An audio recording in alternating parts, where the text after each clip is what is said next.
Bonjour et bienvenue sur l'essai de la nouvelle Nissan Leaf.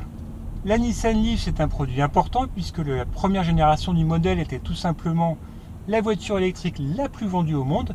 Il s'en a été écoulé plus de 300 000.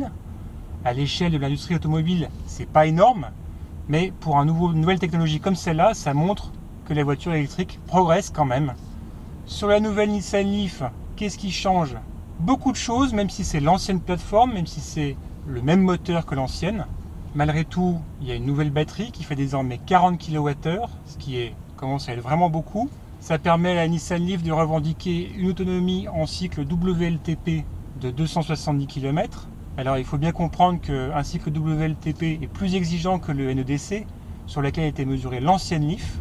Donc 270 km, c'est un chiffre plus réaliste que ce qui était annoncé auparavant sur la première génération. Qu'est-ce qu'on peut dire d'autonomie? Les essais ont lieu à Tenerife. À Tenerife, ça monte énormément. Donc évidemment, ça sollicite, comme sur une voiture essence, beaucoup plus l'énergie.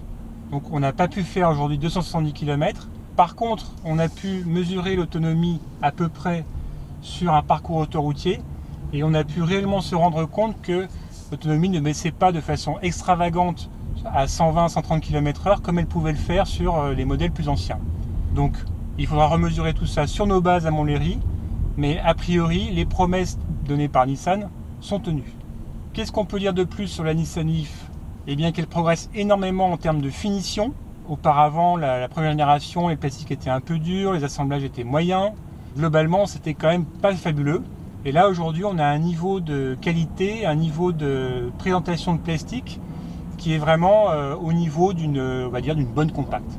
Sur la Leaf, on a aujourd'hui un système qui s'appelle le ProPilot, qui est en série sur la finition Tecna haut de gamme. Qu'est-ce que c'est? C'est en gros toutes les aides à la conduite qu'on peut avoir aujourd'hui sur un haut de gamme. Donc assistance de conduite en embouteillage, assistant d'angle mort, évidemment freinage automatique. Donc on a pu tester un peu aujourd'hui l'assistant de conduite en embouteillage et ça marche plutôt bien, c'est assez progressif. Alors il ne faut pas demander à la voiture de suivre, d'être capable de libérer une voie comme à Paris sur le périph' pour une moto. Enfin, ça a l'air de marcher plutôt pas mal, donc ça c'est vraiment un bon point. Alors, est-ce que la Leaf n'a que des qualités? Non, il y a quand même des défauts. Le premier défaut, c'est la position de conduite. Moi, je suis assis un peu trop haut et le volant est trop bas. Et en fait, plus on est grand, et plus la position de conduite devient désagréable. Donc de ce point de vue-là, c'est pas génial. Et ça, c'est quand même à cause des batteries qui sont dans le plancher, qui empêchent de faire un réglage de siège suffisamment ample. Sinon, qu'est-ce qui ne va pas sur la Leaf? Eh ben, l'habitabilité par rapport à la taille, c'est une voiture qui mesure 4,50 m, c'est-à-dire 20 à 25 cm de plus qu'une compacte classique. Et là, on a à l'arrière de la place, mais quand même pas beaucoup d'espace à la tête pour une grande personne comme moi. Pas énormément d'espace aux genoux. Et au niveau de la modularité, c'est vraiment très moyen. Quand on rabat les sièges, ils sont tellement hauts qu'on ne peut absolument pas les utiliser pour embarquer un meuble chez Ikea ou quoi que ce soit. Donc de ce point de vue-là, la voiture électrique a encore des progrès à faire. Rentrer des batteries, ça prend de la place. Ça y est, ça prend plus de place que d'essence. Ça reste un truc indépassable. Donc en bilan, qu'est-ce qu'on peut dire sur la Nissan Leaf?